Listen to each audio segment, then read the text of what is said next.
Hello guys, আসসালামু আলাইকুম। কী অবস্থা সবার? আই হোপ সবাই ভালো আছেন। আমি আল্লাহর রহমতে খুব ভালো আছি। আজকে আমি আর আমার ফ্রেন্ড মিলে একটু ঘোরাঘুরি করব, তো আপনাদের মাঝে এটাই দেখাবো। আমার ফ্রেন্ডের গেটআপটা অনেক সুন্দর, আর আমার গেটআপটাও মাশাল্লাহ ভালোই।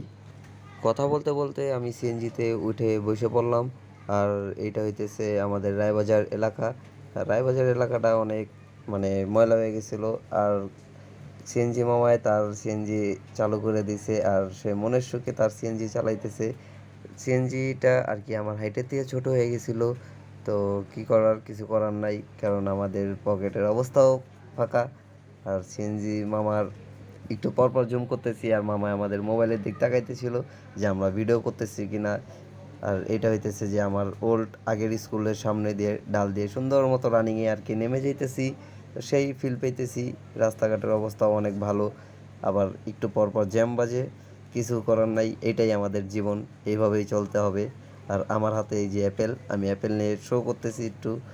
অ্যাপেলটা কিন্তু গাইস আমার না, অ্যাপেলটা আমার ফ্রেন্ডের, যে ফ্রেন্ডের সাথে বেরোইছি। আর কথা বলতে বলতে চলে আসলাম 15 নম্বর। তো আমার ফ্রেন্ডের যে বাবারে, আবার হাইও দিছে। তো ভালোই, আর গেটআপের সাথে আজকে মনে হয় কিছু একটা হবে। আর ওয়েদারটা জোস। আর আমি আজকে যা যা পড়ছি, আর আমার ফ্রেন্ডের হার্ডার স্টাইলটা দেখে আমি নিজেই ক্রাশ খেয়ে গেছি। যাক, ব্যাপার না। আর গাইস, এই রাস্তাটা পার হইতে যে প্যারা খাইছিলাম, রাস্তাটা পার হয়েছে ওই যে গ্রিলগুলো দেখতেছেন, গ্রিলগুলো টপকে আর কি পার হইতে গেছি।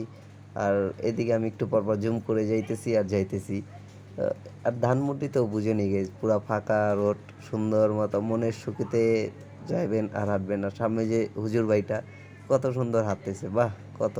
আর এই ফাঁকে আমি আমার ফেসটা আবারও আপনাদের মাঝে শো করলাম। তো আমি একটু পরপর আমার এই অভ্যাসটা আমার মাথায় হাত দেই। আর আমার ফ্রেন্ডে পাশে বসে বসে আমারে বলতেছে, মামা কী খাবি কী খাবি। আমারে বলে, মামা তুই ক্যামেরা অফ কর, দেন আমি তোরে দেখাইতেছি। দেনও ক্যামেরার পাশে বসে আমার আর কি যে পার্সোনাল বেবটা, ওটা খাইতেছে আর মনের সুখে উঠতেছে। আর বেব পারে না আর কি, বারবার আমার ভুল ধরতেছে। আর এই সাইডে বসে আমি আমার বেবটা টানতেছি।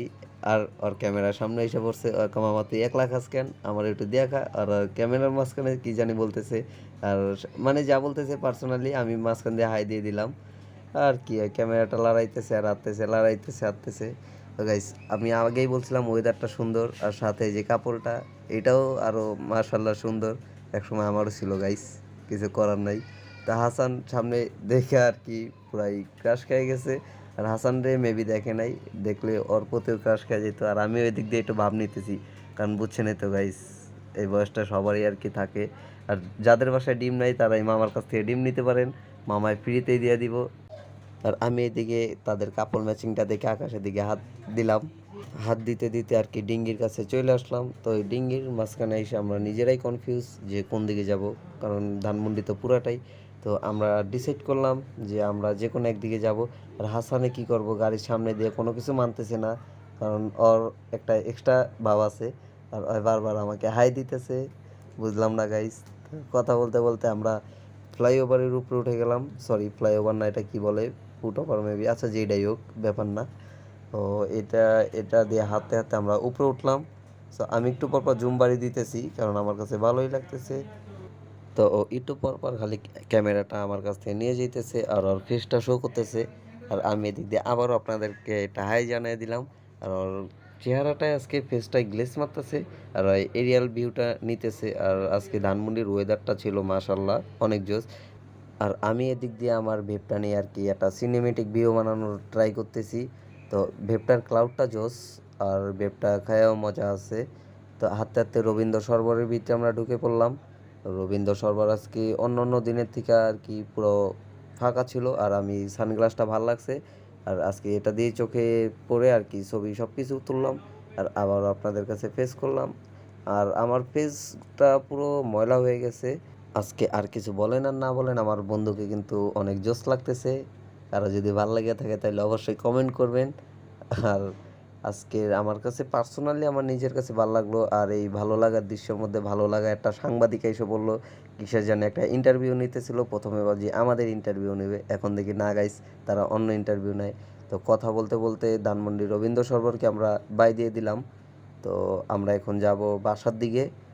দেখি এখন বাসার দিকে যাই না কোথায় যাই, আল্লাহ জানে আর আমার এই বন্ধু জানে। যেহেতু আমার বন্ধুরা আজকে গেট আপ নিয়ে বেরোইছে।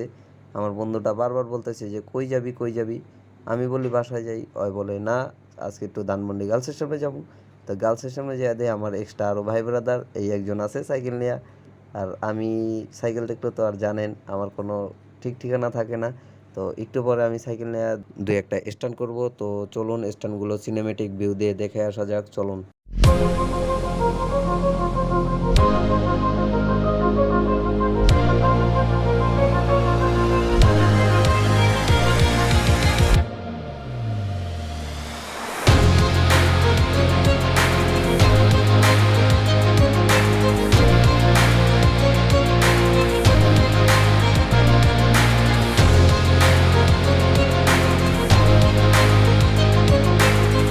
আমার স্টান্টগুলো কেমন লাগলো সবাই কমেন্ট বক্সে বলে যাবেন। আর সবার আগে সরি বলতেছি কারণ আমার মাথায় হেলমেট ছিল না। আর কয়েকটা স্টান্ট করে আমরা এই ধানমন্ডি গার্লস পরিত্যক্ত করলাম। তো আমি আর আমার ফ্রেন্ড দুইজন আর কি মুচকি হাসি দিয়ে বের হয়ে যাইতেছি যে দোস্ত চল গার্লস ছুটি দিয়ে দিছে, এখন আর কোনো কাজ নাই। আমরা কথা বলতে বলতে 11 মাথায় এসে পড়লাম। তো এখন আমাদের বিদায় নেওয়ার পালা। তো হাসান রে বলতেছি যে দোস্ত গাছগুলো উঠাই নিয়ে চল, হাসানে বলে না দোস্ত। হাসান আমি বলতেছি আচ্ছা দোস্ত ভিডিও বেশি বড় হয়ে যাইতেছে, তো এইখানেই থাকুক আমাদের ভিডিও। তো সবাই ভালো থাকবেন, সুস্থ থাকবেন আর আমাদের জন্য দোয়া করবেন। আল্লাহ হাফেজ।